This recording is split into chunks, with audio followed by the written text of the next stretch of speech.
First and foremost, I want to give all praise, all honor, and all glory to the Most High God, Yahweh, Hashem, Hamashiach, Yahweh Shai. I'm going to this lesson real quick. I don't know how long it's going to be, but we're going to get into it. I had one, but it wasn't fully prepared. So hopefully, Lord willing, next time I teach, it'll be ready. Had a lot going on in my life this week. It was ridiculous. It was crazy, bro. It was crazy, bro. I'm talking about I was getting hit something different. I was getting hit something a little bit different this week.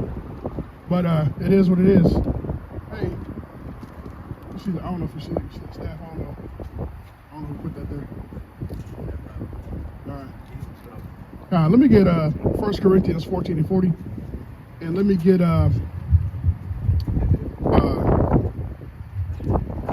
1 Timothy chapter 3 and verse 4. God, this is the book of 1 Corinthians chapter 14 verse 40. Let all things be done decently and in order. All right. Let me get 2 Ezra chapter 14 verse 13. So this is something that I used to go into a long time ago, especially when I first started teaching, was order.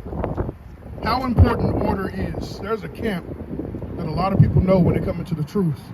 One of the things they focused on, I didn't know this until later on, but I started talking about it after I heard it, that order, how important order is. Order is very important when it comes to anything. I can't remember the president, maybe y'all might be able to help me. They said one of the most dangerous things when it comes to America is the black man being in order, right? If we can get in order, that's very detrimental to America. J. Edgar Hoover? Okay. Oh, okay, Con, yes, that's exactly what it was. FBI, Con. That's exactly what it was. Let's try to go. So,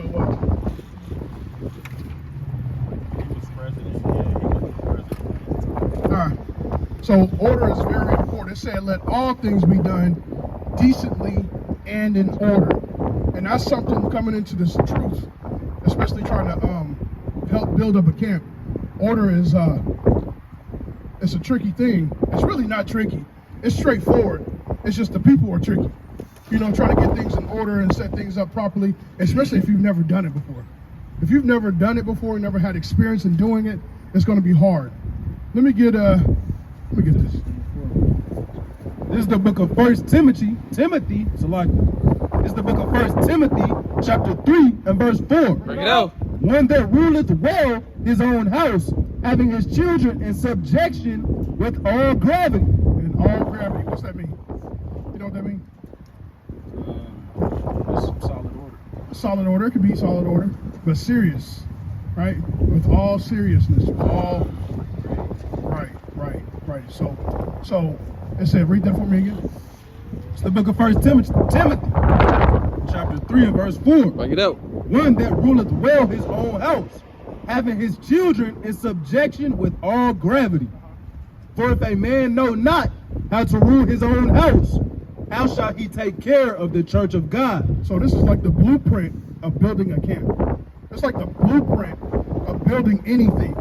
So the first thing we got to do when it comes to building a camp, building an organization, you first have to know how to structure and order your home. That's just like when it comes to the truth. When it comes to the knowledge of this truth, people get excited. They can't wait to tell the good news that they have learned about them being the Israelite, about the white man is the devil, about how evil and corrupt this system is, and how it's against us. One of the first places they tell, one of the first people they tell is their family members. That's the first place they go tell. And it said, you got that, you holding that still? Read that 5 for me. Book of 1 Timothy, chapter 3 and verse 5. Bring it out. For if a man know not how to rule his own house, how shall he take care of the church of God? Right. So we got to learn how to rule well our own house. So the first place to get things in order is your home, right? Your home is the first step, first area to rule well. To get that in order, and you'll get everything else in order.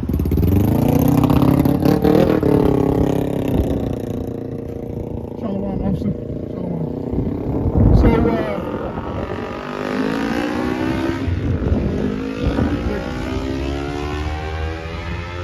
it's like the further it got, the louder it got. It's crazy. So a lot of brothers know this. All of these brothers, I'm preaching to the choir, they already know this information. But ruling well your own house is very detrimental when it comes to any organization, right? When it comes to knowing how to structure and putting things together and applying it. So if you can rule well your home, you can rule well the house of God, right? He's gonna put you in charge and putting you over that, right? Because there's order to everything, like we read in 1 Corinthians 14 and 40. All things shall be done. It said all things shall be done decently and in order.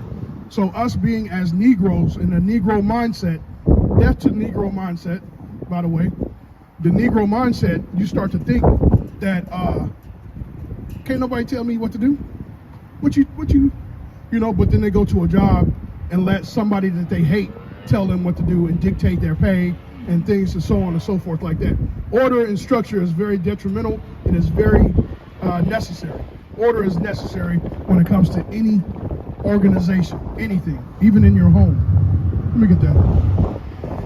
This is the book of 2nd Ezra, chapter 14, verse 13. Go.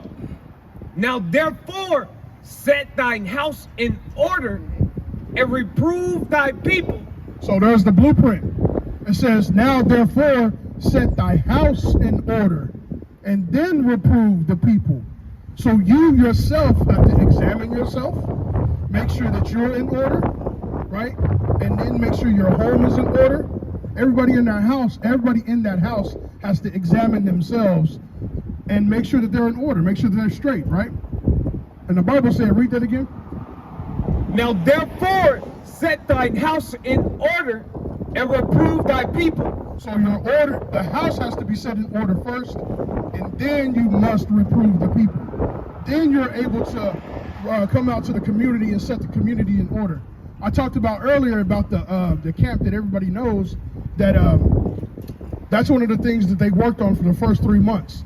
For the first 3 months, they used to get into the apartment. They had an apartment complex at that time that they would gather in, a brother's home, and that's all they spoke about was order. The order of the household, the order of the household. How does it look? How is it supposed to be? The order of the man, the order of the wife, the order of the children. Because the Most High God, in the Bible, it has guidelines to everything, right? It tells that the woman shall keep silent and that she should only learn from her husband. This is something that's not talked about in the church, right? We already know that, but it gives us guidelines on how to operate. Let me get Deuteronomy chapter 4, verse 6. I think that's what I want. It might be 6 and 4. Deuteronomy 4 and 6. That's right, 6 and 4. It might be 6 and 4. Yeah. This is the book of Deuteronomy, chapter 4, verse 6. No. Keep therefore and do them, for this is your wisdom and your understanding in the sight of the nations, which shall hear all these statutes and say, surely this great nation is a wise and understanding people.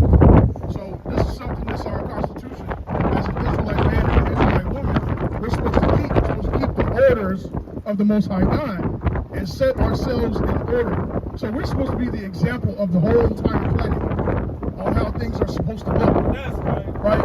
And if we can't get ourselves in order, we cannot rule well the household or the house of the Most High.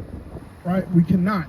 But we first gotta set ourselves in order, examine ourselves, then come out and reprove the people. So again, they would go into the apartment complex and then they would speak about just for the first 3 months of the camp's existence is order of the house. That's all they went over, is the order of the household, the order of the household, the order of the household, the order. They drilled it into their mind. The Bible said that if you can get your household in order, you can rule the congregation of the Most High, right? You can get that in order, roughly paraphrasing. So now that they have got their homes in order, how big is that camp? And I know brothers know what camp I'm talking about. That camp is known all throughout the planet. All throughout the planet, that camp is known. Starting with this blueprint. the blueprint that the Most High God has set up for us. That's what they started with, of getting ourselves in order, getting our homes in order, and then now they can rule well, get the congregation in order, get the communities in order, right? So that's very powerful and it's something to think about. One of the things that me and my brother, we was talking about, we was going to go see my father in another city about an hour away. We was talking about repetition, basically. He was talking about studying, because I wanted to study the Bible with him and go over some scriptures and stuff. And he's like, I don't want to just read it. I want to read it over and over and over again, because I want to be able to get the understanding. I want to be able to have it and be able to speak about it to that level, right? So I was like, okay, so we agreed on basically going over a subject for like 3 weeks. We're just going over that one topic, or even a week, right? We can go over that one topic for just a week straight. We're just going over there, hitting that one topic. That way it's grounded in us. Because in the Bible, it talks about keeping the commandments, man, thousands of times, right? Repetition is good for the mind. Repetition is good for the mind. And, you know, we go in here and we go to these schools and they actually have courses for these kids. And then the first week, they're talking about the ABCs. Guess what they talking about the second week? ABCs. The third week, they're talking about the same thing, because it's repetition. Repetition. It's good for the mind. Let me go ahead and get that again. And then This is 2nd Ezra, chapter 14, verse 13. Now therefore, set thine house in order, and reprove thy people, comfort such of them as be in trouble, and now renounce corruption. so that's when you can start moving forward to corrupting the people that are in the communities. You said you got a precept? Now you can start, because one of the things is that people think that when we was in the wilderness, they thought that we were just wandering around aimlessly. You'll see a lot of these famous pictures to where people are just kind of in line, kind of just walking around. I actually have it on my phone, to where it's a beautiful picture, but that's not how the Most High God had it structured. He didn't set it up like that. He had Judah on one side, he had Simeon on the same side, he had Reuben on one side. They was all in order, and then he had the Levites in the middle. So he had structure and order when we was moving through the wilderness. He had order in everything that we did, right? This is 1 Kings chapter 15 and verse 11. Bring it out. And Asa did that which was right in the eyes of the Lord, as did David his father. And he took away the Sodomites out of the land and removed all the idols that his fathers had made. And also Micaiah his mother, even her he removed from being queen, because she had made an idol in a grove, and Asa destroyed her idol and burnt it by the brook of Kedar. So again, like he said, he placed the order in his household. He removed his own mother. Then he went out and reproved the nation. Hey, anybody know the part with King Solomon? He went, oh no, it was Sheba. She went to go see Solomon, and she wanted to ask him questions. Do y'all remember that? Y'all remember that? You know that? All right.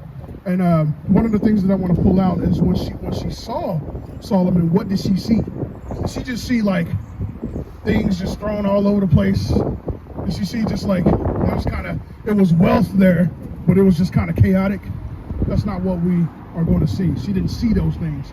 She saw order. She saw structure. She saw it so well that it was said, I believe, that there was no other throne like the King Solomon. Right? He had order down to a T. You got that? Let me know when you got it. This is the book of Deuteronomy, chapter 1 and verse 13. Bring it out. Take you wise men and understanding and known among your tribes, and I will make them rulers over you. So this is the order of the Most High. This is how he told Moses to move. He told him to move by getting the wise men of the elders. Read that again. This is the book of Deuteronomy, chapter 1 and verse 13. Bring it out. Take you wise men and understanding and known among your tribes. So wise men of understanding and that are known among the tribes. The Most High God moved that way back in the day, and he's moving that way now, right? Come on. And I will make them rulers over you. And ye answered me and said, The thing which thou hast spoken is good for us to do. So I took the chief of your tribes, wise men and known, and made them heads over you. One thing wise men are going to do is learn how to accept reproof, correction. Wise men are going to know how to accept correction. And guess what those wise men are going to do? They're going to give that under the same understanding of knowing how to accept correction. Thank you. They're going to apply that and give that same understanding to their family and then to the community. Learning and knowing how to accept correction, right? That's what they're going to do. And they're going to make it simple and easy to understand, right? We'll keep going on that too. This is the book of 1 Kings chapter 10 verse 1. Hello. And when the queen of Sheba heard of the fame of Solomon concerning the name of the Lord, she came to prove him with hard questions. And she came to Jerusalem and with a great train with camels that bear spices and very much gold. And She came to impress. She came to impress King Solomon, right? Because she heard of his fame. She's like, well, I got to go see this man. I got it. He's known for being wise. Let's see his wisdom and let's go ask him questions. While we do that, let's get this in order. Let's get all of these camels. How y'all doing? Y'all doing all right? Hey, y'all believe in the Bible? Yeah. Y'all believe in the Bible? Yeah. You do? Yeah. Well, can I ask you some questions real quick? Hey, can I give you a flyer real quick too? Because I don't know if that's your brother or anything. That's my cousin. That's your cousin. Hey, can you reach there and give us a flyer? Hey, so do y'all know anything about who are you according to the Bible? Oh, sorry, he can't hear you. Do you know who you are according to the Bible? We're gonna give it to you real quick.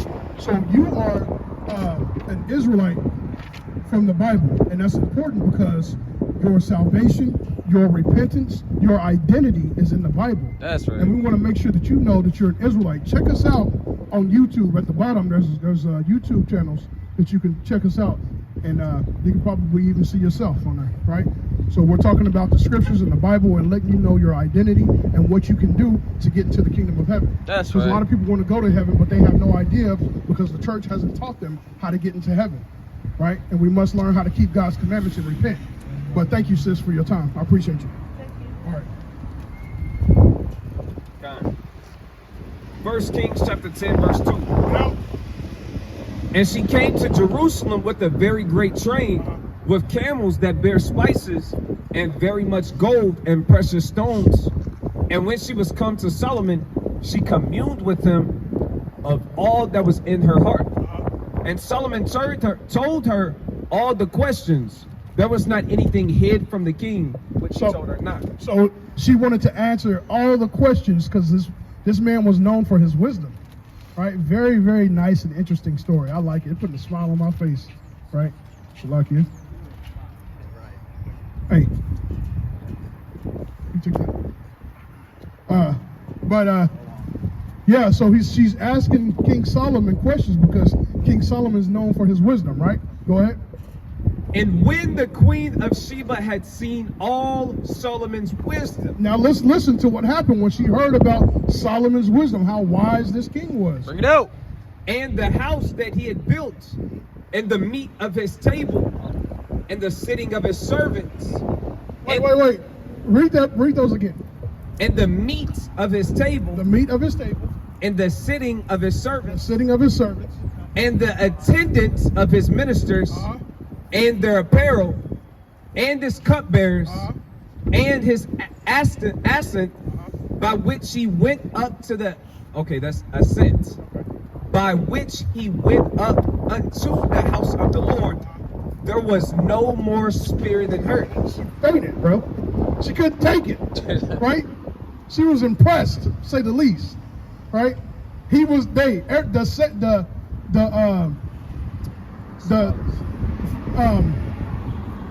what she heard was correct, right? She heard that he was wise, and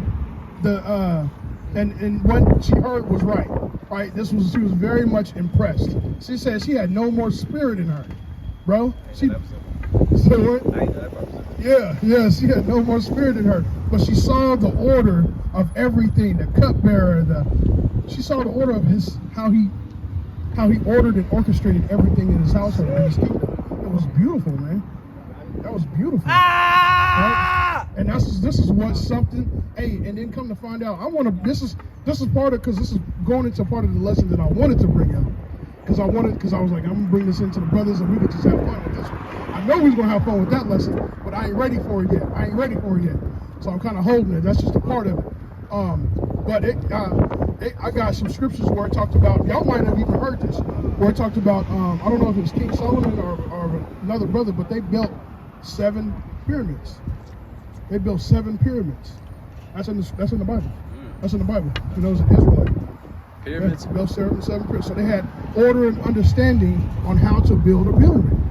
That's crazy, right? Order is very crucial, man. I'm trying to show the people that are listening, because like I said, I'm already talking to these brothers already know. But I want to show the people how important order is. It's trying to get, it's trying to go.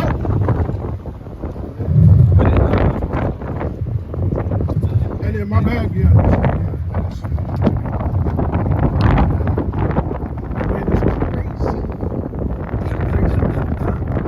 But there's a morning. Verse 6. And she said to the king, it was a true report that I heard in my own land of thy acts and of thy wisdom. She said it was a true report, right? That was real what they said, bro. It was a true report of what they said. Read that for me again. What'd you say, King? That's not a myth. That's right. And she said to the king, it was a true report that I heard in my own land of thy acts and of thy wisdom. Howbeit I believed not the words until I came and my eyes had seen it. Right. And behold, the half was not told me. Thy wisdom and prosperity exceedeth the fame which I heard. Hey, she said the half was not told me. She only knew. Hey, they only told me half of what. That's so wise. Man, that would have been a sight to behold. That would have been something beautiful. If we could go back in time, man, that's a place that I would like to go check out and hear Solomon's wisdom, man. I know every brother would, and I know it said that he wrote over 1,000 psalms. Correct me if I'm wrong. He wrote over 1,000 psalms. So you got something? See, no, this is why the white man takes our credit. Because those are black. That was the land of black, Hispanics, and Native Americans that she was going to. That's right. That's right. So yeah, a lot of our credit and people that are hip to knowing, because it said knowledge shall be tossed to and fro in these days. So people are getting more educated and more have more understanding of a lot of the things that were stolen from us as a people. All right, they're getting more understanding, but they're also getting further away from the truth because they think they know it, but they don't. But yeah, she said she only heard half of what he actually knew, right? So the spirit was taken away from her when she found out, when she actually got to meet him, and she heard all the wisdom. She was very much impressed, right? She was very much impressed on what she saw, his order, how well structured the organization was, man, the kingdom was. Go ahead. Verse 8, happy are thy men, happy are these thy servants, which stand continually before thee. I want to pause on that point right there, because a lot of people, me and Zion, we talk a lot about, if you was to get $1 million, what would you do with it? If you was to have, let's say if you has $5 million, a lot of the men in the body would think this way: I'm gonna bless the camp, and that's how it should be. That's your first thought should be coming towards the Most High God's kingdom and His throne and what the Most High God loves. But if I ask the normal man, if you was to have $1 million, what is it gonna be? It's gonna be about me. It's gonna be about I. It's gonna be about what I want. I'm gonna give me a car, bro. I'm gonna give me a house. I'm gonna give me 2 houses. You know, that's the thought. That's the thought process. This is what you're gonna hear. I might go buy me some lottery tickets. You heard that before, right? So a lot of times it's about me. But here it said, read that last part again about happy are they. Happy are thy men, Happy are these thy servants, which stand continually before thee, and that hear thy wisdom. So this man stand continually, and it said, happy are they. Why? Because for one, they get to hear the wisdom of Solomon. Two, Solomon he knows the scriptures, because in 2 Kings chapter 1, his father told him to hold the laws of the Most High God in high regard. So that quote that I quoted last week was it was like an Indian proverb. It was like the more that I have, the more I can give. The more that I have, the more I can give. And that's the same way with us, right? We know we shouldn't be a selfish people and just absorb it. So a lot of King Solomon's men were happy because they got some of the wealth too, right? They were blessed too. They were blessed with riches too, and with wisdom. So they knew and understand this, got to understand these wise sayings, right? Come on. Oh, did you got something else? You got something? I can hold it. I can hold it down until we get it.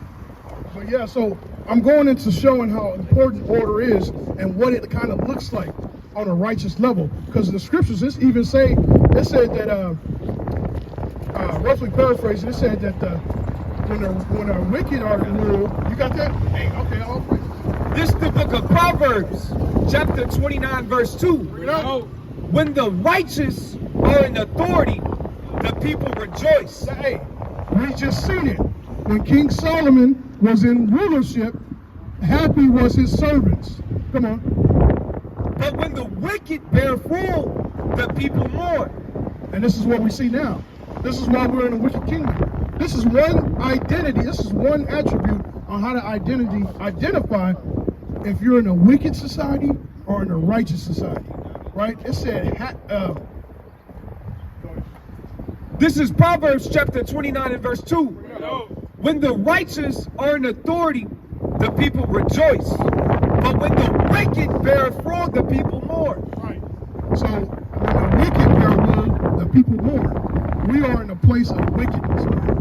It's as simple as that. We got to be able to see that. Right? I want to get back to that Solomon too. You still holding what I got, or you got something else? Yeah, but you have some points up? Okay. Number 13. Happy, this is 1 Kings chapter 10 and verse 8. Happy are the men, happy are these thy servants, which stand continually before thee, and that hear thy wisdom. Blessed be the Lord thy God, which delighteth in thee, to set thee on the throne of Israel. Because the Lord loved Israel forever. Therefore made he the king to do judgment and justice. He made him to do, and this is what he prayed for. He prayed, his prayer was that he could properly judge his people righteously, right?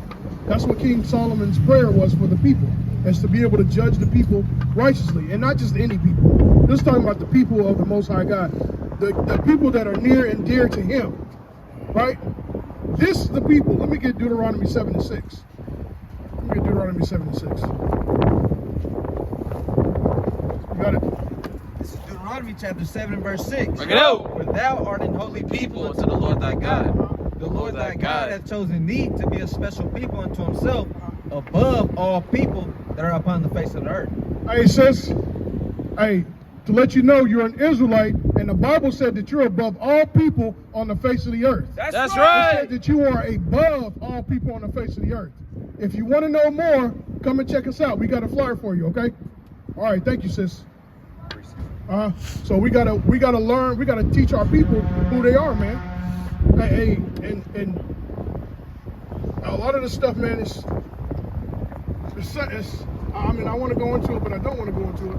I want to go into it because it's important, but I don't want to go into it because I don't want to offend, because our people are in a state of Negro mindset. This is the book of Sirach, chapter 46 and verse 13. Bring it out.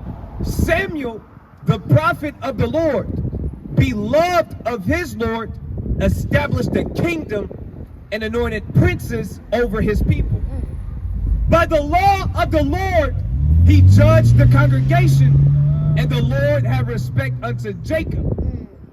So was showing you the Lord's people is Jacob. The Lord's people is Israel, right? The Lord's people is not everybody that believes. That's a lie that the church tells us. The Bible just said the Lord's congregation, the Lord's people is Israel. Come on. It says, by his faithfulness, he was found a true prophet, and by his word, he was known to be faithful in a vision.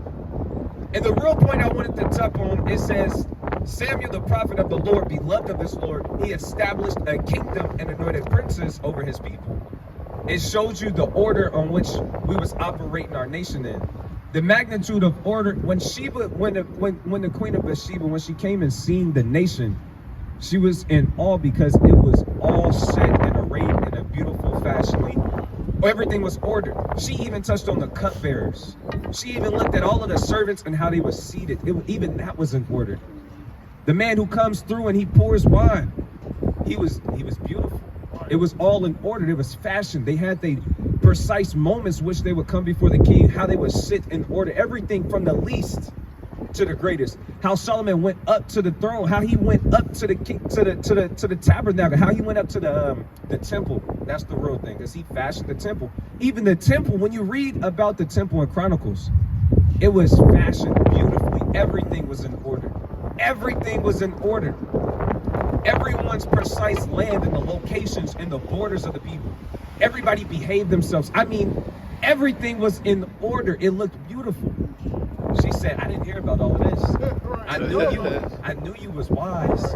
I knew that you had knowledge and understanding. I knew that you had a beautiful kingdom, but I didn't know it was like this. This was like heaven. This is like something I see in my dreams. I had no way that it could look. I had no idea it could look like this. So the level of his understanding was different than every other king on the earth.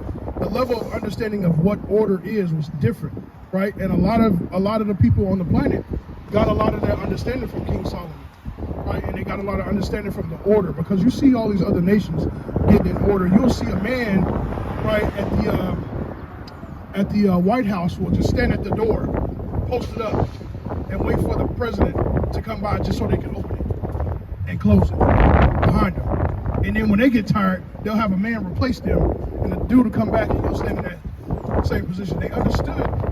They read our books. They read our scrolls. They have this understanding. So a lot of the stuff, a lot of people be like, hey, we don't want to go after them, but they went after us. They got our knowledge and understanding, right? And they applied it to their kingdoms, right? So we don't want to neglect order. Don't let anybody tell you that order is not important, man. Order is very important when it comes to establishing anything, right? And the Bible is telling us how to set things up. Is there more you had on there?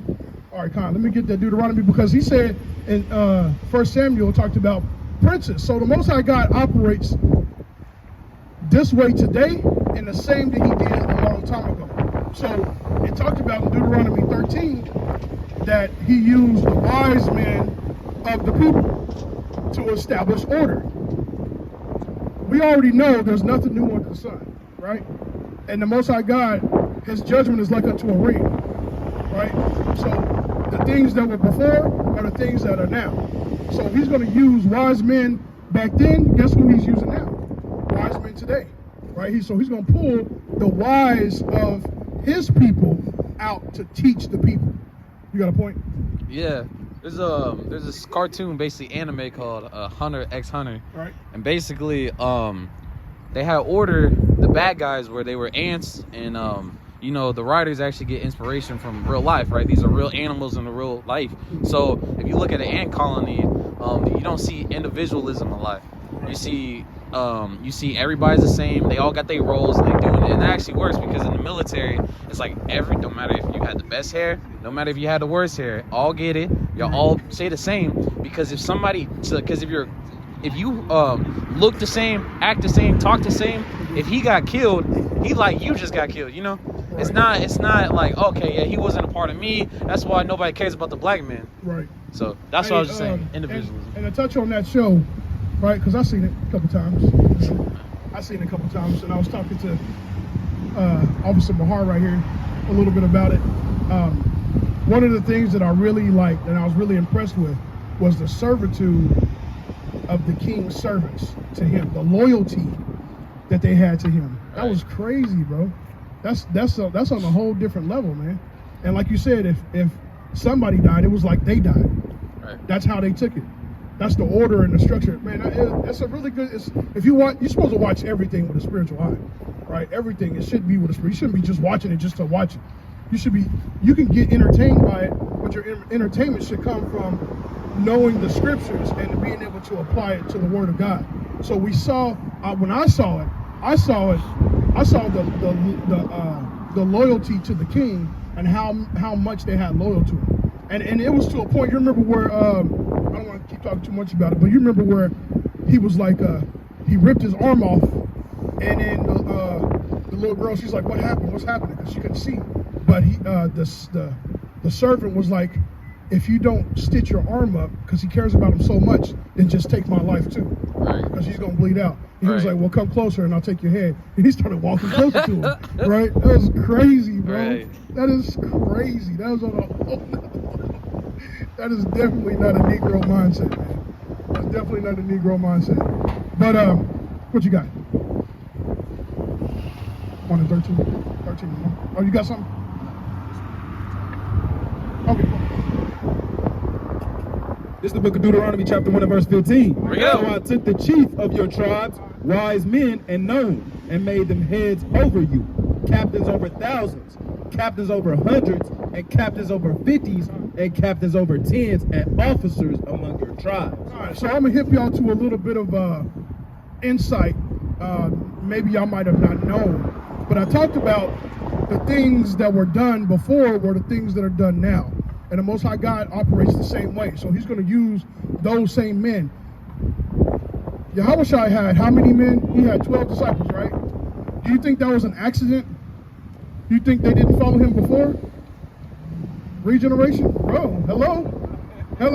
Right? It said his sheep will what? Hear his voice, right? Hey, they followed him in the past, and they're gonna follow him now, right? So that wasn't an accident when he got Andrew and Peter and Paul. That wasn't an accident. Those same men had heard him before, so he knew who to get. Whole nother level, brother. Whole nother level. I don't know if that's too deep. We can talk about football or something, maybe. It might be too deep. I don't know. You know what I'm saying? But that's how the Most High God operates, always, man. So these men that are up here teaching the Word of God is not an accident. You're actually seeing somebody. You're actually seeing somebody. You know what I'm saying? And if you listen with a spiritual ear, he that hath an ear, let him hear. Right? Somewhere on that. And I charged your judges at that time, saying, hear the causes between your brethren, and judge righteously between every man and his brother. So what are they doing? They're setting judgment. They're setting order, right? There's like civil dispute, right? So if there's a civil case or a civil dispute, man, they were supposed to go amongst the wise men of their people and get understanding from the Lord, right? And those men, if it was too high for them, then they would take it somewhere further. And this is how it's talked about also in Matthew 18 and 18, right? You done with that? Oh, dang, okay. All right, Kai, what you got? You looking for something? I'll wait for you. If y'all got any precepts, bring them out. But yeah, so don't think that, I don't want to say that, you know, I want to say also, I just want to repeat it over and over again because it's important, how important order is to anything, man. And we got to learn how to be in subject to one another, right? How you doing, sis? You doing okay? All right. God bless you too, sis. Did you have something? All right, I'll wait for you. You got anything? All right, my notes is over there. My notes is over there on the phone. Hey, the Bible said, let all things be done decently and in order. And that is very, very important. Hey, there was a point in time where the Levites couldn't even pick up a cup if it wasn't them, if it wasn't established for them to pick up a cup that fell off the tabernacle, right? Or are because that's the order of the Most High God, how He had to set up, right? He had to set up to where everything was done in order. The way we carried the tabernacle, the way we moved in the wilderness, everything was set up in order. So He's showing the people how important order is in everything. And this is something that we got to keep applying to our daily lives. We got to keep examining ourselves. When you think a brother is getting on to you because it's hard, and because it's wrong, it's not. He's trying to set you back in order, because our people are so far away from order that we don't know. It's foreign to us. It's alien to us. We'll start to think that somebody's trying to get at us personally, but it's not a personal attack. It's just putting things in proper place, just how it was done from the beginning.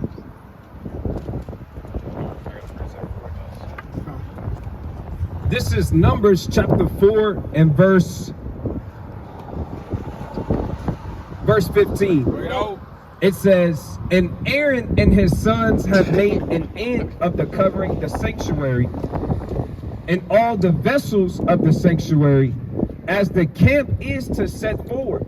After that the sons of Kohath shall come to bear it, and they shall not touch any holy thing lest they die. These things are the burden of the sons of Kohath in the tabernacle of the congregation." So the burden of sons of Kohath was to keep the things that, what was it, that fell? It says Kohath shall come to bear it. When the tabernacle is pitched, basically whenever they picked up the tabernacle and they was going to start moving again in the wilderness, Kohath's job was to come accumulate the things that pitched the tabernacle. They wasn't to touch any of the holy instruments like the Ark of the Covenant. That wasn't their job.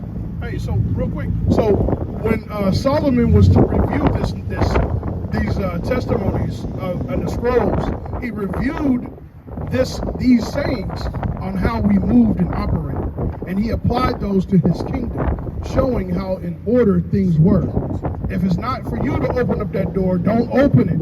Even though it's simple, even though you're right here, that's not for you. That's not your job description. That's not for you to do. Shit. What's up? Remember too, the situation with King David when they was taking the Ark of the Covenant to another location because Saul left it. Those men of Judah, I think it was Judah, and they tried to pick it up and carry it. The Lord killed them.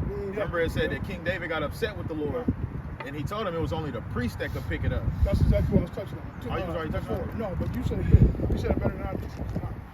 Kind You of. know what I'm Just a little bit more. Oh, okay. You was talking. Okay, Numbers chapter 4 and verse 16. It says, "And to the office of Eleazar the son of Aaron the priest pertaining the oil of the light and the sweet incense, the daily meat offering and the anointing oil, and the oversight of all the tabernacle and of all that therein is in the sanctuary and in the vessels thereof." So I'm just showing you how Captain Jeremiah spoke on the different offices and the different things. Even though they was sons of Aaron, they had their particular task when it came to ordering the tabernacle in the wilderness. Also, Aaron's oil was so precious, man. It was illegal for any Israelite to reduplicate that oil in their own homes. You know what I'm saying? You know what I'm talking about? Yeah, you get put to death, man. Dang. For just trying to, because that oil was something different. It wasn't for everybody. It was holy. It was different. It was for him, right? They said that, I think it said his beard was down to his feet, something like that, right? Did it say that? Man, I'm trying to get the name. You know what I'm saying? I think it's not, bro. I thought I heard that, bro. I thought it said his beard was like down to his feet, like his beard was. He was a manly beard, bro. He had a manly beard, bro. Down there, bro. I'm like trying to see what that looked like, bro. He could whip it over his neck. You know what I'm saying? Side note, Done. what's a woman beard? You said he had a manly beard. What's a womanly beard? That's true. I ain't meaning it like that though. Hold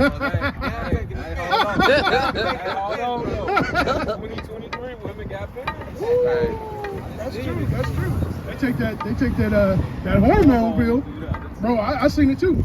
I had to rough one up one time because that was a job. You know what I'm saying? I ain't gonna just do it off of it. I didn't even know it was a female. It started, yeah. You say I ain't know it. I didn't know it was a female, bro. She had a whole beard, bro, and she like we took her back to the office, and we had to tell her to take the stuff that she stole, bring it back. She took her coat off, and she had like taped her stuff, man. I didn't even know. I was like, damn, we still didn't even know she was a woman until we seen her driver's license. Dang. We still didn't even know she was a woman until we seen her driver's license. But yeah. Got all the signs in his face. And still Right. don't see it.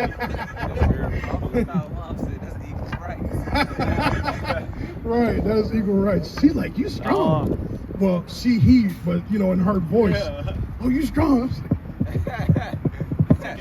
What you doing, brother? like, I was like, oh, that's why she said that, because it's a female.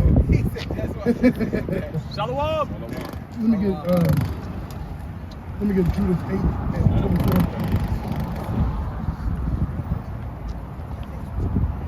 Precept. Let me get Sirach chapter 7. Sirach chapter 7, verse 29. Shalom, Mark. You doing all right? It's good to see you, bro. You too, man. Yeah. How you feeling?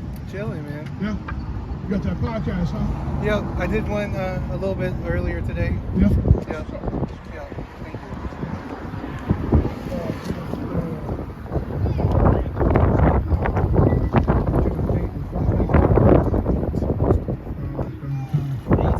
What you got? Sorry, 7-9. This is the book of Sirach, chapter 7, verse 29. Bring it out. Fear the Lord with all thy soul and reverence his priests. Love him that made thee with all thy strength and forsake not his ministers. Right.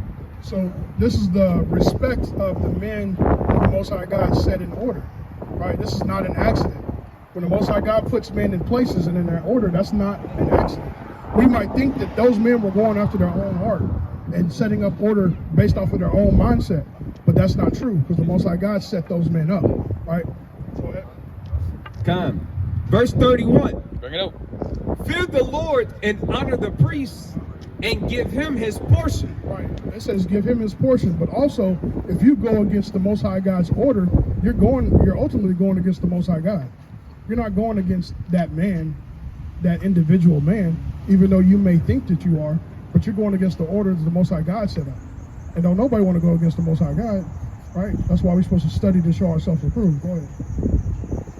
As it is commanded thee, the first fruits and the trespass offering and the gift of the shoulders and the sacrifice of sanctification and the first fruits of the holy things. And stretch thine hand unto the poor, that thy blessing may be perfected. I think that's it. Let me get Judges. Did you have something? Let me get Judges 21 and 25. Judges 21 and 25, and then Isaiah 3. Precept. Did you got something? Yeah. Go ahead. This is 2 Kings chapter 20 verse 1. Uh-huh. In those days was Hezekiah sick unto death, and the prophet Isaiah the son of Amos came to him and said unto him, Thus saith the Lord, set thine house in order, for thou shalt die and not live. So Hezekiah was near to death, and the prophet told him, set thy house in order. That was the first thing he said. Go ahead. So I'll read again. This is 2 Kings 20 and 1. It says, In those days was Hezekiah sick unto death, and the prophet Isaiah the son of Amos came to him and said unto him, Thus saith the Lord, set thine house in order, for thou shalt die and not live. So men, when they was close to death, they would set their house in order. Right. And it's crazy because Good point. we're so messed up in the head that now when we're about to die, it's like, oh, live it up. Oh, get out of order, have fun, you're about to leave. But our men back in the day was like, I gotta be more in order. I'm about to leave. So it's totally flipped. Hey, shalom, shalom, brothers on deck, shalom, brothers on scene. That's what we're doing right here. Scene, so good. Scene, brothers on scene. Hey, that's a good scripture because, you know, I be watching movies, right? And I said you gotta watch it with a spiritual eye. One of the movies I watched, I don't know if y'all have ever seen it. Y'all ever seen Black Panther, the new one? You seen the new one? Oh man, y'all missing out. Oh man, hey, you missing out. You missing out because you didn't want to. Right. I think, like I said, you didn't want to see it. See what? Black Panther. Bro, you missing out, bro. I do. It was different. It was between Black Panther and Shit, I something know what's else. going on. And she said, you picked something else. I was like, bro, no. I'm not gonna spoil it, but I just want to say this. That sound like a spoiler. Hey, It's like- not, bro. Hey, you about to It's not, spoil it. bro. Because I think he said it in the first one too. But he was like, a good father prepares their children for his death. Mm. A good that's scripture right there that you just read.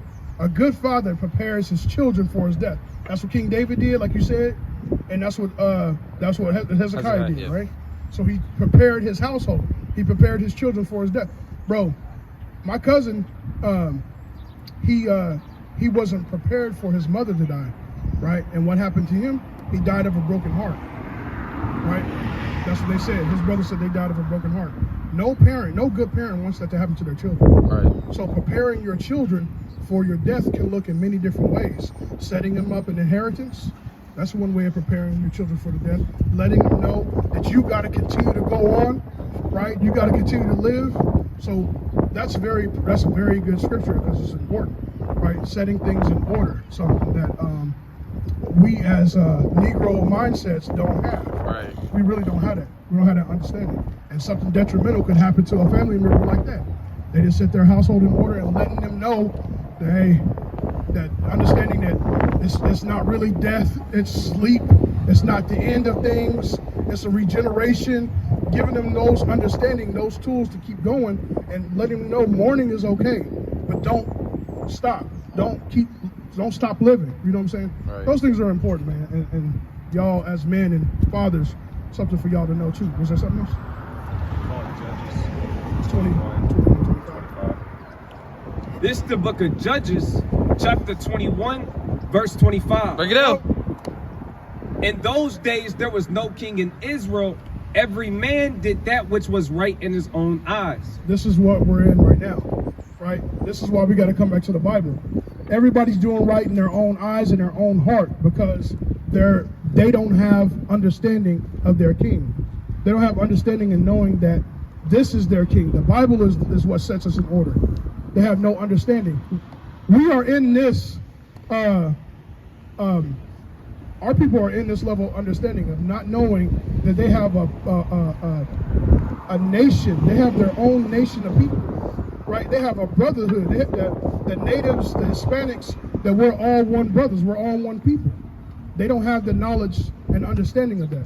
So we are lost when it comes to setting things in order, how it's supposed to look. I just said, what do you say? J. Edgar Hoover said the most destructive thing to America was, roughly paraphrasing because I can't really remember. Hey, Captain Lamar, black people get nowhere. Can you quote that again, J. Edgar Hoover? What do you say? I can look it up. Fine. Whenever you can. It's a good one, bro. Because people don't understand how important order is, man. They don't understand how devastating order is to the other nations. It's not even like we're trying to go and conquer them. We're trying to get ourselves in order. But when we get ourselves in order, they have to come down. That's just the order of things. When we get ourselves in order, hey, it can't be two kingdoms ruling at the same time. If one is up, the other one's got to be down. And this is how it is right now, right? So the kingdom of the Most High, when His order is established on earth, is there going to be any other kingdoms in rulership? No. Their kingdoms are going to have to submit to the Most High God's kingdom.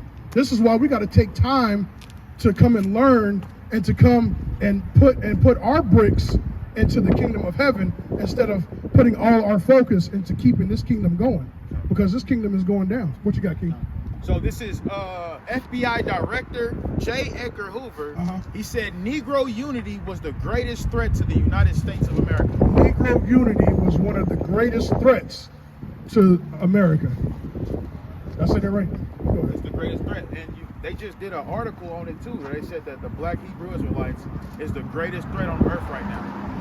So Yeah, because they're going off of what J. Edgar Hoover said. Did you have something on? I got three. Did you have something? Okay. This the book of Psalms, chapter 133 and verse 1. Bring it out. Behold, how good and how pleasant it is for brethren to dwell together in unity. All right. So it's a beautiful thing for brothers to dwell together in unity, man. God, that brother feel it with it, bro. Bro, it's a beautiful thing, man. Because when we I had seen or I had heard an article a long time ago, man. I kept trying to find it too. They said that if Negroes and Hispanics was to come together, there would be a superpower overnight. That's how dangerous it is. Order is, right? That's how much of a threat just us getting together is. I'm surprised. Hey, back in the day when I was growing up, if black men were standing around like this, they would come and break us up. They don't want to see that unity. They don't want to see that order. Not knowing that we are powerful together. When we establish order, it's for our benefit. It's not to hold somebody else down. Because guess what? When it's my time to be captain, my captainship ain't gonna be there all the time. I gotta raise somebody else to be captain. And then you can take that place. And then the next person can take that place. And then the next person take that place. So it's not a selfish thing, it's just putting things in order. Go ahead. I was gonna say, right here in Oklahoma, you had the Black Seminoles, and when it was time to be put under servitude, they was the only ones that revolted. And you would go in history, you'll find out that the Seminoles, they wasn't up under nobody. What they did was, instead of going to war with the white man, they ended up trading. And that's where you see the reservations come in. Bro, the Seminole, bro. Hey, we got a Reubenite over there, bro. The Seminole Indians was powerful, bro. They did some amazing things, bro. They did some amazing things. It was, I know, I think Zion did a lot more research on it than I did, man. There was a lot of powerful information on there. It was very honorable, and they fit that name of a Reuben, right? Reuben was blessed with like honor and nobility, something like that. Yeah, something. Yeah, it was Genesis 40. Golly, man, it was impressive. I liked it. Hey, they's one of the last ones to be conquered too. That's why they fled into Florida, and Esau was scared to go into Florida and chase after them. But they deemed them, they called them the wild ones or the runaways. I'll let you hold that. You got the Isaiah 3? Yeah. I'm going to that too. And yeah, Judah. What you hold now?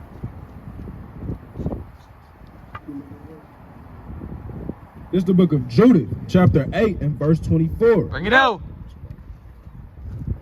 It say, now therefore, O brethren, let us show an example to our brethren, because their hearts depend on us, and the sanctuary and the house and the altar rest upon us. Right. So we got to get ourselves in order, because our brethren that are looking on the outside, they're looking because their hearts depend on us, on how order and how well structured we can be, right?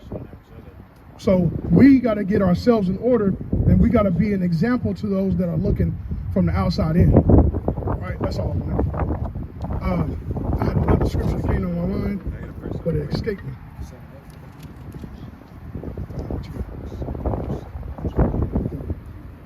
This is the book of 2nd Ezra, chapter 5 and verse 8. There shall be a confusion also in many places, and the fire shall oft be sent out again.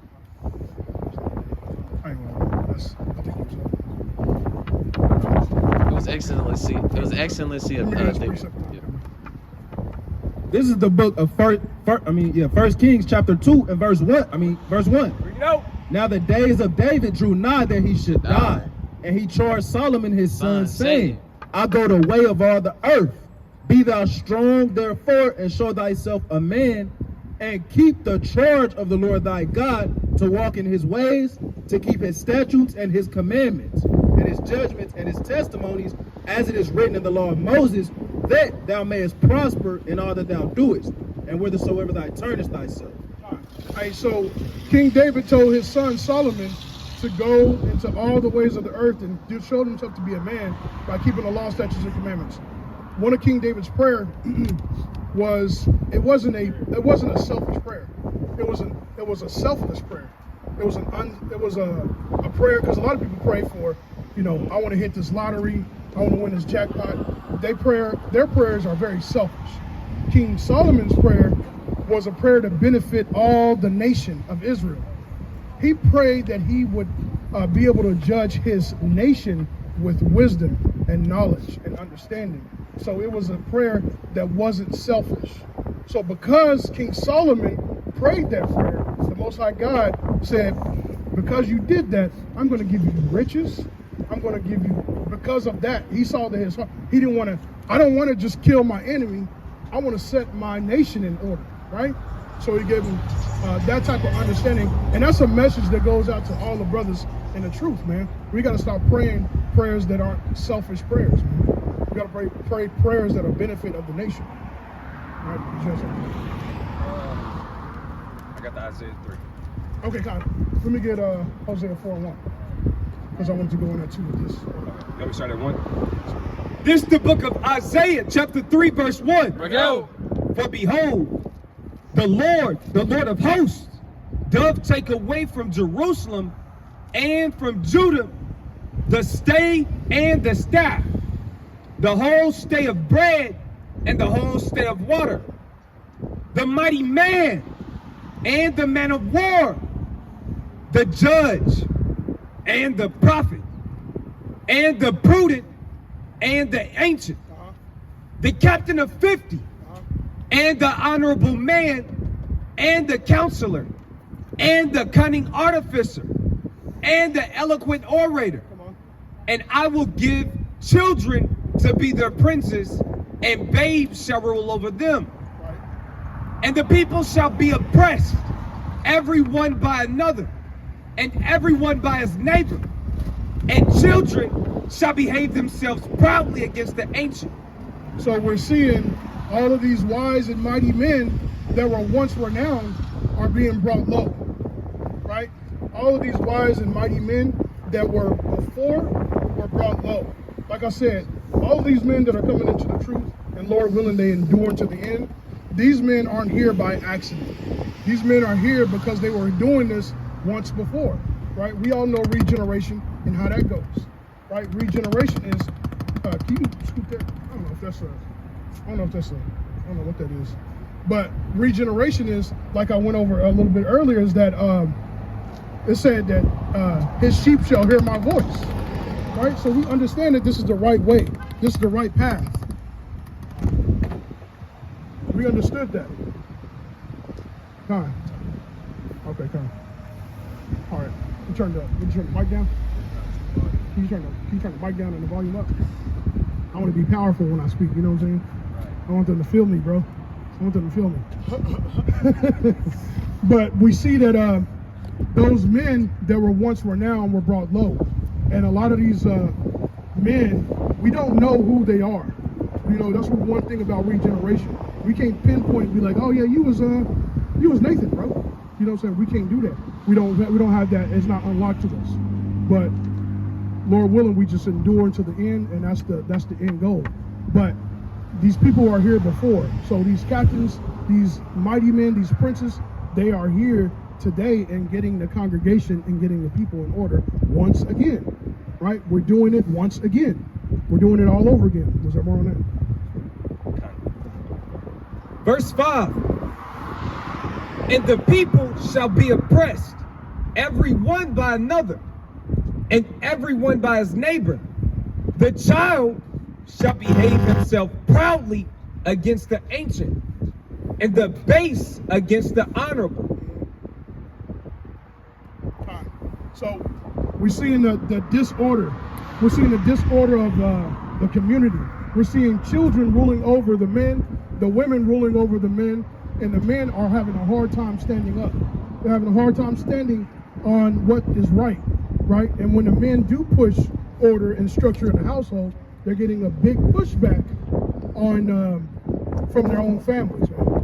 And it's a sad thing, and that's not how it's supposed to be, right? And we're doing this because of our punishment and our disobedience to the Lord, right? That's why this is happening, because we chose not to follow the Lord, and the Lord is punishing us for our glory as women, and our women are going against us, just like we went against the Most High, right?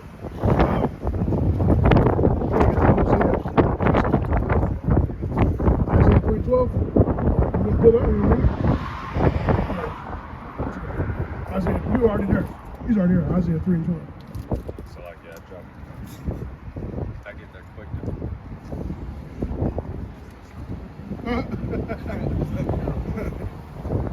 This is the book of Isaiah, chapter 3, verse 12. Bring it out. As for my people. Children are their oppressors, and women rule over them. O my people, they which lead thee cause thee to err, and destroy the way of thy paths. I said, women rule over them, and it said, and children are their oppressors. I had come across this one article where it talked about why marriages lasted long back in the day than today.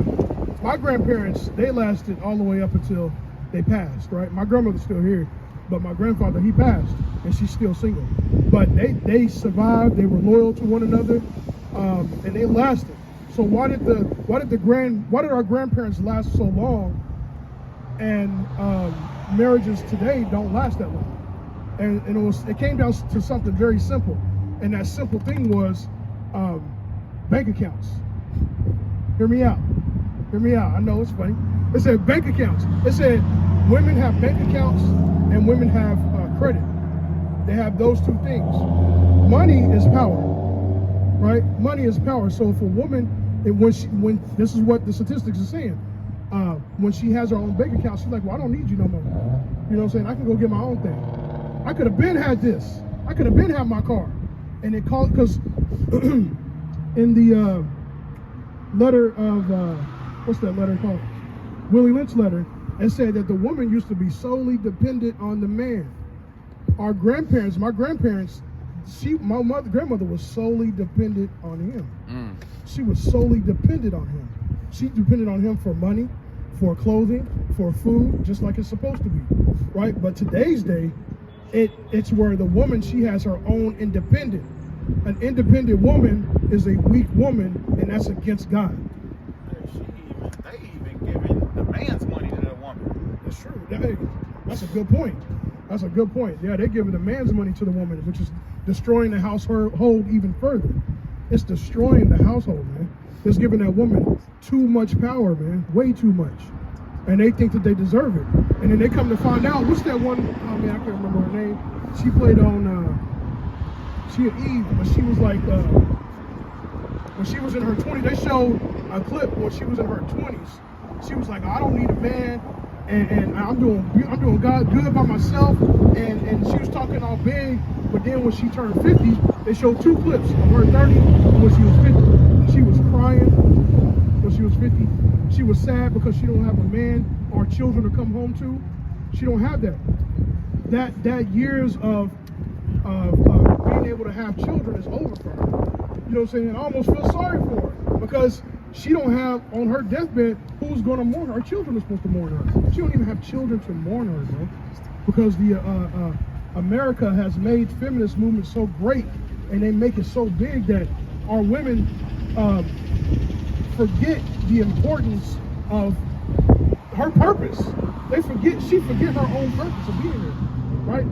The woman's purpose is to bring forth children and set the children in order, right? And to raise a tribe. What you got, Keith? Oh no, I was just saying, those police departments, when they fund the family for the unlawful death of a black man, they ended up giving most of that $300K or million, 2.5 to the woman. So they took the head of the household, killed him, and then gave the woman and the with the child like 1.5 million. You know, that's the justice of America. Yeah. That's not. Yeah, it just further destroyed that family. They took the head of the family, the power, the structure, because the man is supposed to set the order. And after they took the order, they destroyed her even more by giving her money. So she's not fit. And that was a study that, I don't know if we did a video on that, but there was a study showing how a single mother and a single father is different, and a single father is better. I'm just roughly saying this. A single father is better than a single mother because a father will bring a father will bring structure, and he's not going to try to take the place of the wife or the mother. But single women, they'll be like, I'm the father and the mother. What'd you say? They're like, give me Father's Day. What you give me for Father's Day? Hey, And that's that's crazy. growing up though. Like my mama was my mama and Mama daddy. and my daddy. Yeah. That's true, man. So the order of the household is very important. What you got? I was gonna say, you can't replace a man with money. Man. So people think that, because that's how they view us. They view us as wallets, but that didn't help the household because the man provides more than money. That's right. Good point. Good point. Going off of what you said, they proved it to be also that the single fathers, the kids that come up don't be delinquents, but the single mothers, That's right. they be delinquents, go to jail. The water. I didn't finish that. That's good. I didn't finish that point. So they show statistically that a single father is just as good as if the child was being in a household of a mother and a father. Because, and I know personally, this is just me personally, I was raised up until I was 13 by my father and my mother, and then I was raised by just my mother. And I knew I could overthrow her. I ain't gotta listen to you. Your spankers ain't gonna hurt me. You know what I'm saying? She ain't gonna be able to set me in order. But my father, that is a whole different story, bro. I was getting beat down. I don't think y'all understand. And that's all praises, because we see how I am now, bro. I was getting beat up bro, it was bad, bro. He was a Marines too. Oh man, we was saluting. We was putting the bed in order how they do in the military, bro. He had us in order, bro. I'm talking about in line. But, Is the leg shaking on that bed? bro, it was rough, bro. But yeah, it was. I mean, hey, I would love to go into it, man, and show y'all how bad it was, bro. It was almost like slavery at one point, bro. We was beat down, like, yes, sir, master. We was in order though. It was yes sir, no sir. Yes ma'am, no ma'am. It was in order. Go ahead. Quick point. This is Romans 1 verse 26. Bring it out. For this cause God gave them up unto foul affections, for even their women did change the natural use into that which is against nature. So this isn't just going into laying together. It goes into the natural use of the woman. The natural use of the woman is to spend the days of her youth to bear and raise children, to build a nation, not to maintain the state of the world like they do. They spend the times of their youth focusing on their career, maintaining the world, and not building our nation. That's a very, very important point. They miss out on their whole use of what a woman is for by partying, by chasing money. They miss the whole point. But then when they get up into age that they can't bear children no more, they start crying and they dry it up. They start crying and boo-hooing and expecting people to feel sorry for them. But at that point, there's nothing we can do. You know what? They said that a man's value increases the older he gets. I was like, damn, I know some brothers. Hey, my uncle is like 61 and still having children. Yeah, he's like 61. Still having children. And she from Women stop at a certain age. she's young. She's from Bro, I'm like, You like that story? I'm telling you, bro. Oh, hey, I'm like, here we go. Hey, you're gonna learn something from me, bro. Right. But you can see it because what we do, we get more wisdom. Then we add, whether when we get to a certain age, your money, you save with your money, you get to buy land, houses. And like you say, you had children at a young age, hell, they grown. So you almost don't have no kids at a certain age, you know what I mean? Hey, and they say that a woman's value is when she's younger. Is when she's at her youngest. That's hot. Yeah. Right. At a certain period, her eggs start dying. Yeah, that's it's something to behold, man. Hey, y'all got men like water. right, men like wine, man. So it's a beautiful thing. Did you have something? Hey, man, that's something that I mean, I didn't want to just go off into it, but just showing the importance of the order and the structure of the household and how it should be, right? How it should be, and the value of our women isn't just like you said, the value of a man isn't just money, it's him putting structure into the household. The value of our woman isn't just, it is part of it is childbearing, but it isn't just that, right? Her value comes to being submissive to her husband, right? To being in order to her husband, to being like-minded with her husband. That's a value that in this day and age is hard to come by. Right, women ain't so independent that they got their own thing. What you got? I'm saying like even say the women that's around our ages right now that's married, you can see when their households is happy, it's because they in order. They submissive. Yeah. The husband happy, she happy. Yeah. And the first thing she said, I don't do nothing without my head telling me. And That's that- right! And that's what they say that our grandmothers was happier than the women today. And they didn't have a bank account. They didn't have money on their own unless the husband gave them an allowance. With Right. the women nowadays that say that couldn't be true. Right. They try to say that that's slavery or that's servitude, and not understanding that when they get older and they're leading women wrong, they were gonna say it. He was wrong. The Most High God already knows the structure and order of the household, bro. You know who the consumers of Amazon is, bro? Black women, bro? Yeah, black women, bro. Single, They are independent. stay on Amazon. That's true. Bro, I know you know what I'm talking about. That's true. This is Sirach chapter 26, verse 14. Bring it out. A silent and loving woman is a gift of the Lord.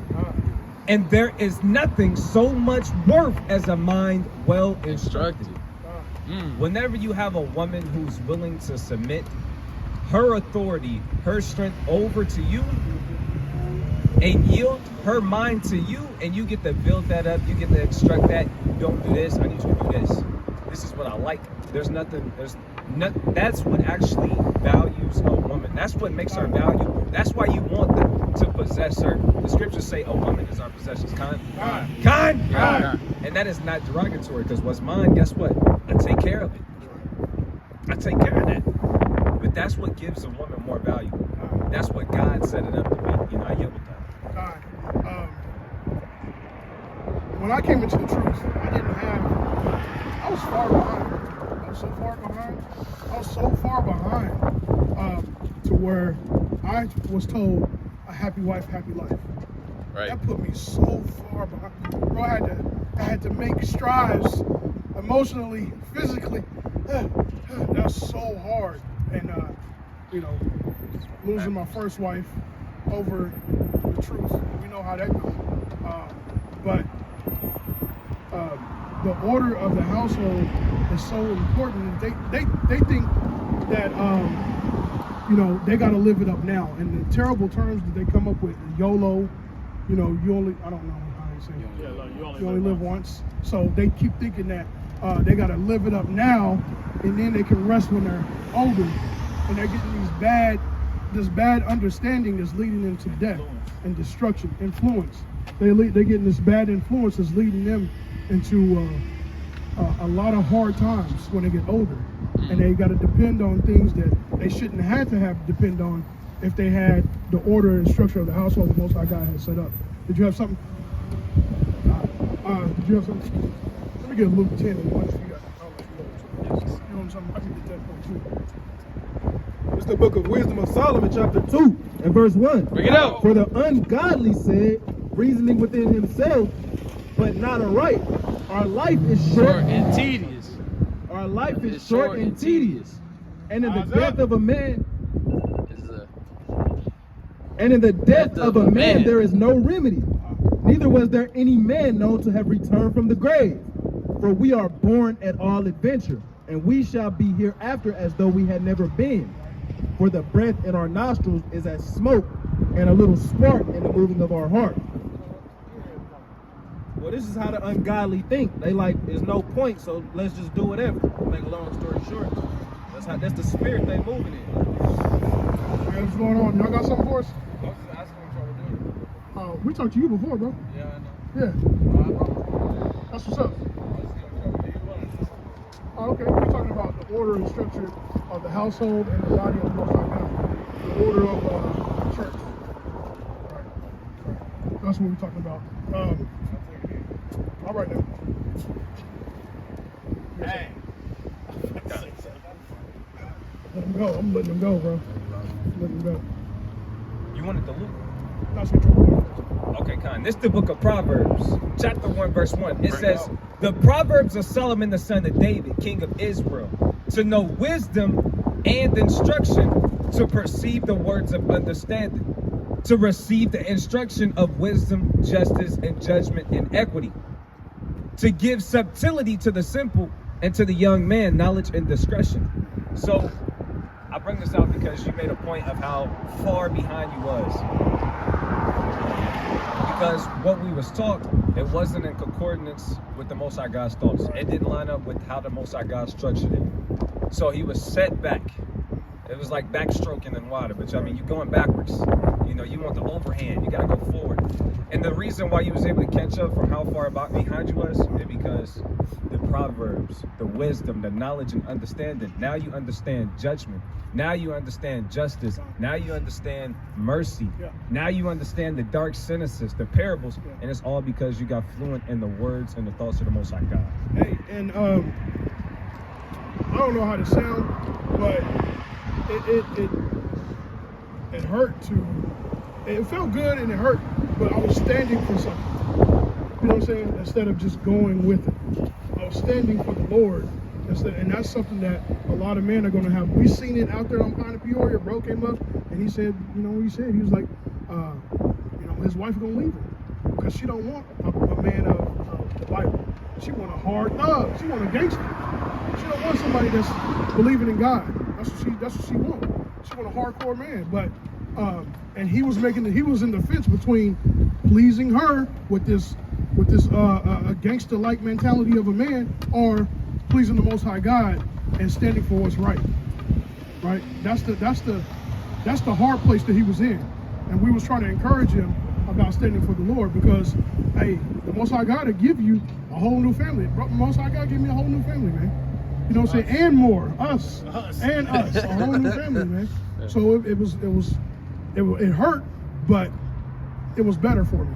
You know what I'm saying? It was better for us. Necessary too. Yeah. I see that a lot. You see that in Job. Hurt is a reminder.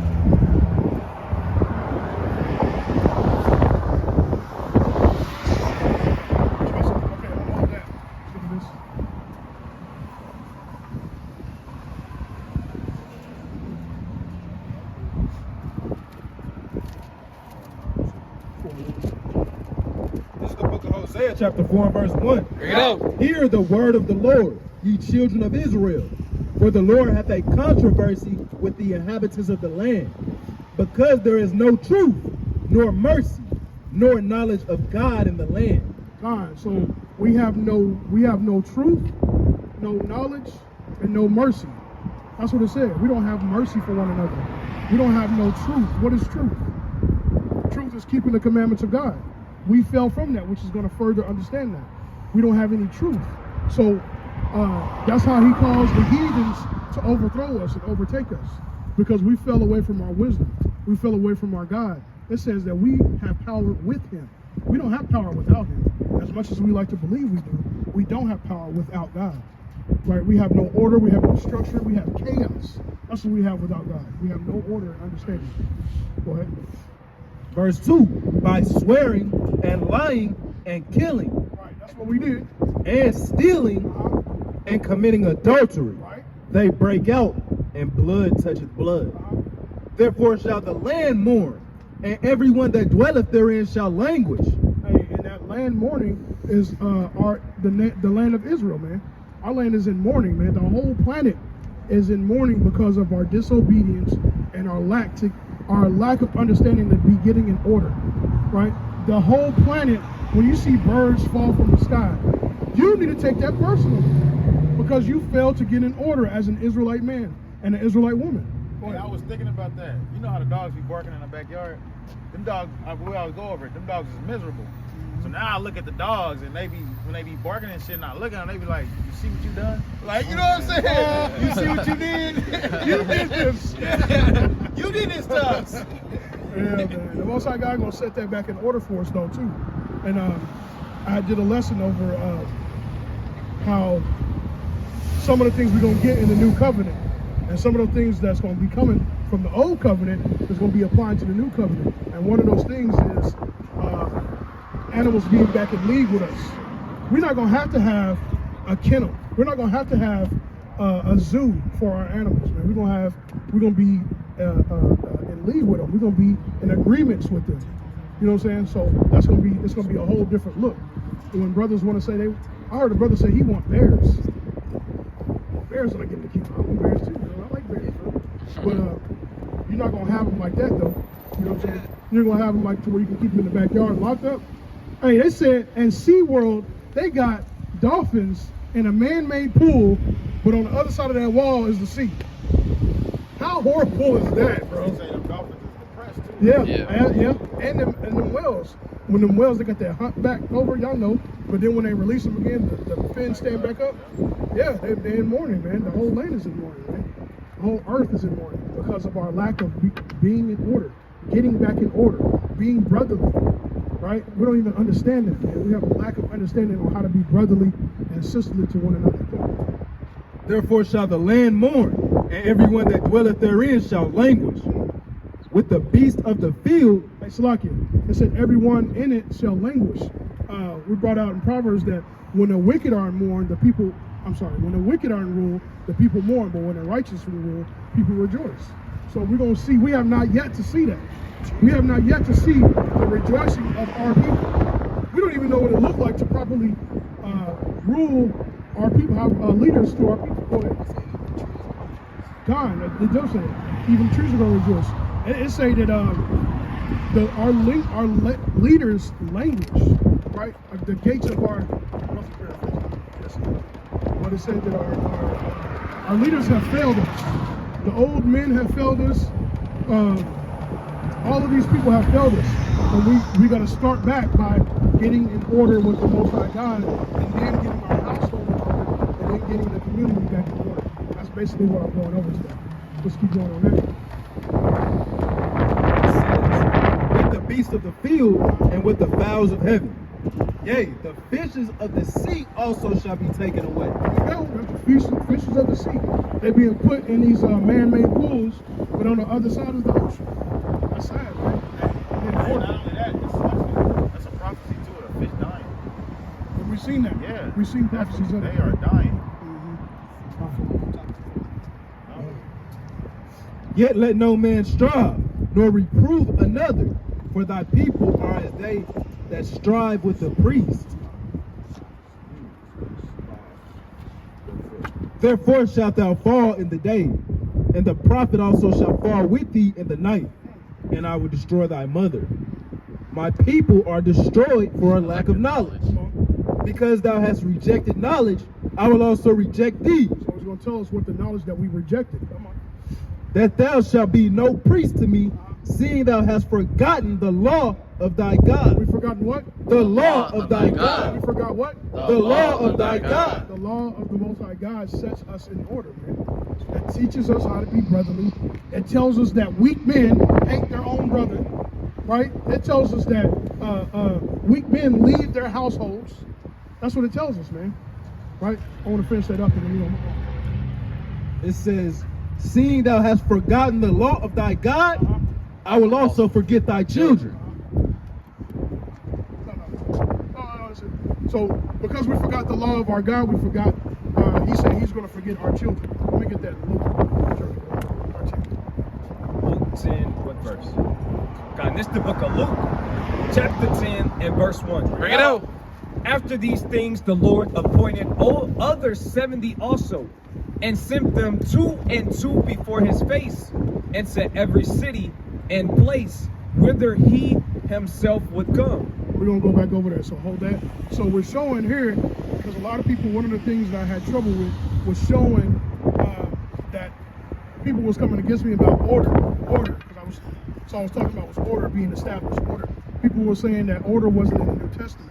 But we see Yahushua set order even in the New Testament, man. Order was set in the New Testament. And this is done because a lot of times, a lot of our precepts today was in the Old Testament.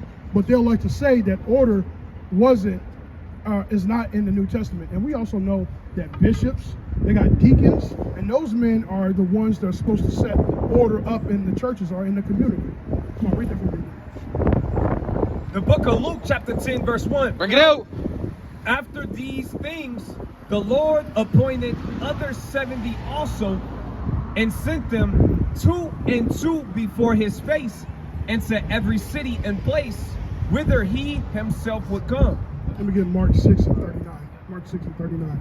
So Yahushua set order. He set men to go out 2 by 2. Hey, can we get the line screwed up so I can lean on something? You know what I'm saying?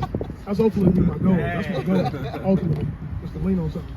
But so we see Yahushua is setting order up in the ranks of men, right? So order is found in the New Testament. Let me know what we got. Mark 6. Hey, you read that about Zacharias in the New Testament too, where his job was just to light the incense in the temple. That's Luke 1, huh? Yep, Luke 1. This the book of Mark, chapter 6, verse 39. Bring it out. And he commanded them to make all sit down. Salakia. And he commanded them to make all sit down by companies upon the green grass. And they sat down in ranks. And what? In ranks. Come on. By hundreds and by 50s. So they're setting order in rank. Yahushua is setting ranks. He's setting order in men in the New Testament. So don't let anybody fool y'all that order is not in the New Testament. Because I was almost tripped up. I was almost tripped up by them telling me that order wasn't in the New Testament, man. But we see it right here, that Yahushua is setting order in the New Testament. And like you said in Luke 1. Go ahead. And he set up Peter. Like, what if somebody was like, nah, I understand Yahushua more than you, Peter. I should be head of the church. Like Paul didn't do that. Paul was like, I'm the least among all the apostles. He was powerful. Yeah. I mean, you got the most revelation. Most books. Yeah, that's crazy, man. That's definitely a good point. I don't think so. Nah, I think that's the point you wanted. Luke 1. Okay. I feel like why you still facing me? At the top, right? God, this the book of Luke, chapter 1, verse 1. Bring it out. This the book of Luke, chapter 1, verse 1. Bring it out. For as much as many have taken in hand to set forth in order a declaration of those things which are mostly surely believed among us, even as they delivered them unto us, which from the beginning were eyewitnesses and ministers of the word. Verse what? Verse 8. And it came to pass that while he executed the priest's office before God in the order of his course, according to the custom of the priest's office, his lot was to burn incense when he went into the temple of the Lord. So this is Zacharias, right? Yeah. So John's father. So he was a Levite. He knew and he understood his tribe, and he knew that in order a brother from Gadite couldn't do that. From the tribe of Gad couldn't do that office, right? Because of order, right? So order is the Most High God has structured for the Levites to be the one who's set to just light candles, to light incense. That's the Levites' job. That's how much in order our people were, man. Right? A brother from the tribe of Asher couldn't go in there and start doing what the Levites do. Right? They'll get put out, to say the least. Right? If not stoned by Aharon. Aharon picking up stone, he got him in his pocket, bro. So. Hey, but it literally says it though. It says he executed the priest's office before the Lord in the order of his course. In the order that he was set up. The order that was set up. Yeah, he didn't disobey that. So we see that order in the New Testament, man. Order is very, very crucial and very, very important. So don't look down on order. Lord willing, I can keep going over order and we can get more established in order as a body, and then as a community, and then as a nation. I don't know if you got more on that. Is there more on that? All right, let's get this.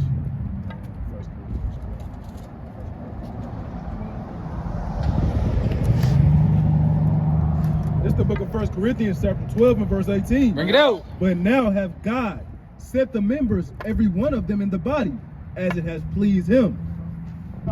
So the Most High God set the order up in every body, right? In all the bodies and all the camps, to where it pleases him, right? That's how he set it up, right? So that's something that us as men, we first got to submit one to another, right? And then give our sisters understanding that we got to submit, you got to submit.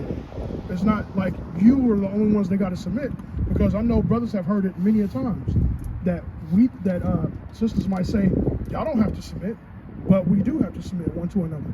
We got to set order up, right? Any brothers got any precepts? Yeah. You got something?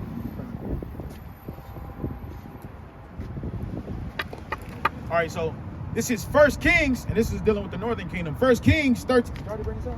1 Kings 13? I don't think so. All right, 1 Kings chapter 13 and 33. Bring it out. After this thing, Jeroboam returned not from his evil way. And Jeroboam was the first king of the Northern Kingdom, right? The son of Nebat. It says, but made again of the lowest of the people priests of the high places, whoever would he consecrated him, and he became one of the priests of the high places. So he even made himself of the Northern Kingdom, like the brother said, the priests are the Levites. But Jeroboam, he made himself of the Northern Kingdom priest of God. It says, and this thing became sin unto the house of Jeroboam, even to cut it off and to destroy it from the face of the earth. That's how much it pissed the Lord off. Because the Lord set up the order as in the Levites being a priest. He didn't, the Northern Kingdom, Judah, nobody else can be the priest except who the Lord established to be the priest. What's that?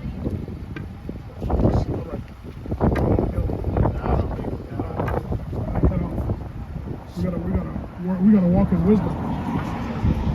Walking in wisdom as being an Israelite, we can't really communicate with the other nations like that. That's like that. They start trying to cut out some stuff off. They try to start cutting our stuff off. But right. You got something else? No.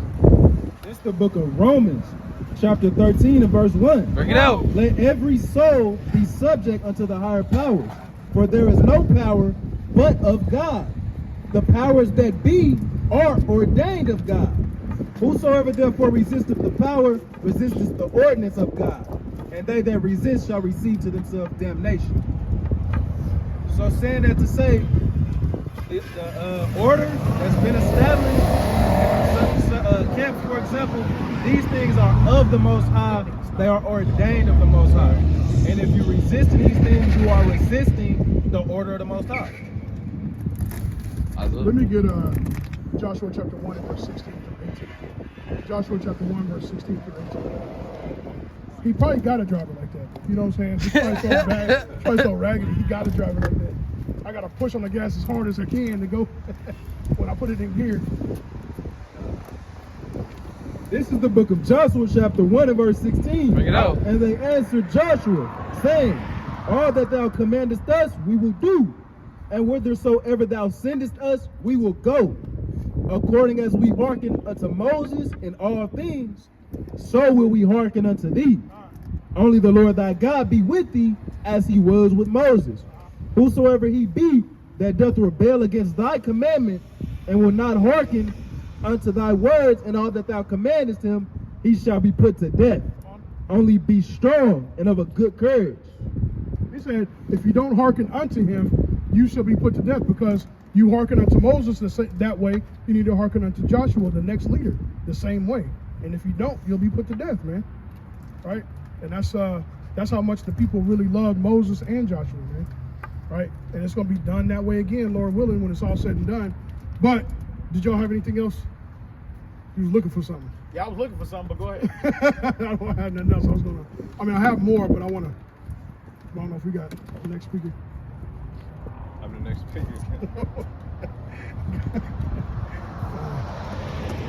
But man, I'm gonna keep going over order, man, just because how crucial and important it is.